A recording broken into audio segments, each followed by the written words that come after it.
फिरौन कहने लगा कि हाँ तुम इस पर यानी मूसा अलैहि सलाम पर ईमान लाए बदून उसके कि मैं तुमको इजाज़त दूँ, यानी फिरौन की इजाज़त के बगैर ही तुम लोग मूसा अलैहि सलाम पर और हारून अलैहि सलाम पर और अल्लाह पर ईमान लाए। मेरे इजाज़त के भी एक बोलता है कि फिरौन कौन है, बोलता है कि घमंड से मेरे इजाज़त के बगैर। तो क्या बात है। बेशक ये लोग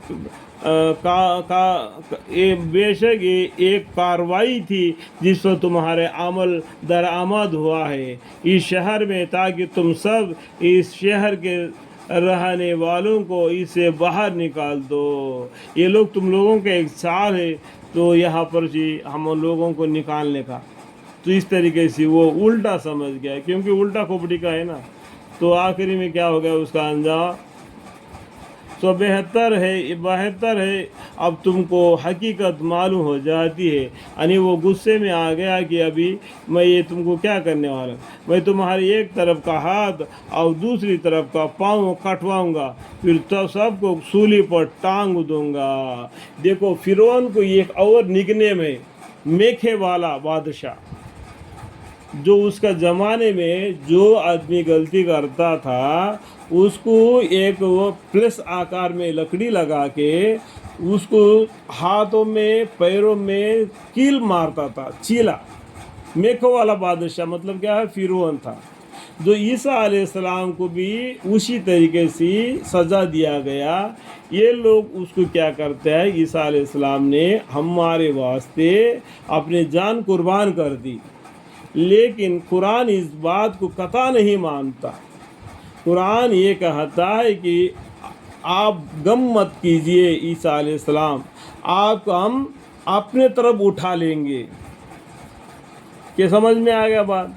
ईसा अलैहिस्सलाम को अल्लाह ताला ने जिंदा उनके तरफ उठा लिया गया, दूसरे आदमी को उसका चेहरा लगा दिया, तो इन लोगों ने उसको ईसा अलैहिस्सलाम करके उसको सूली पर चढ़ा दिया और उनको ये मानने लगे।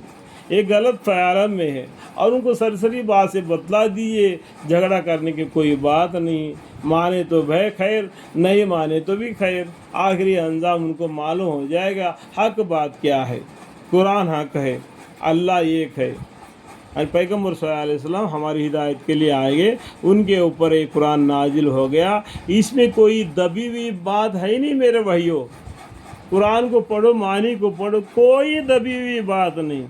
कुछ बातें हैं जो दबी हुई है और बहुत से इल्म तुम पढ़ोगे, बहुत से किताबें पढ़ोगे, वो बात को भी मालूम हो जाएगा। अगर फिर भी कोई बात नहीं मालूम हो जाता है, उसको याद करके रख लिए। जो आपके गांव में जो पढ़े लिखे आदमी मौला साहब वगैरह आते हैं तो उनसे पूछ के उसका मानी मतलब मालूम कर लेना, तब आपको अल्लाह के कुरान को पढ़ने वाले और अमल करने वाले बन जाएंगे। अगर हम कुरान को नहीं समझते और अरबी को नहीं समझते, इस तरीके से कापड़े में बांध के रख देनी है, नादानी है। इस नादानीपन से बाहर निकल आ जाओ। मांगना है तो सिर्फ अल्लाह से मांगो।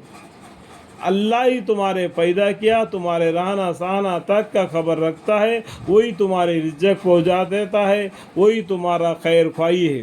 तो जो कुछ भी मांगना है अल्लाह से मांगो, गैरों से नहीं मांगना। गैरों से मांगोगे तो अल्लाह को गुस्सा आ जाएगा। अगर एक बेटा अपने बाप को मांगने के बजाय पैसे अगर दूसरे आदमी से पैसा मांगते फिरतेगा तो बाप को कितना गुस्सा आ जाएगा। समझने की बात है, ये मैं इशारा कर दिया आपको, ठीक है। अल्लाह ताला हमें आपको समझने की तौफीक अता फरमाए। हमें हर वक्त हर मुसीबत में हर काम में सिर्फ अल्लाह के ऊपर भरोसा करे, अल्लाह ही से मांगने वाले बने। आमीन सुम्मा आमीन।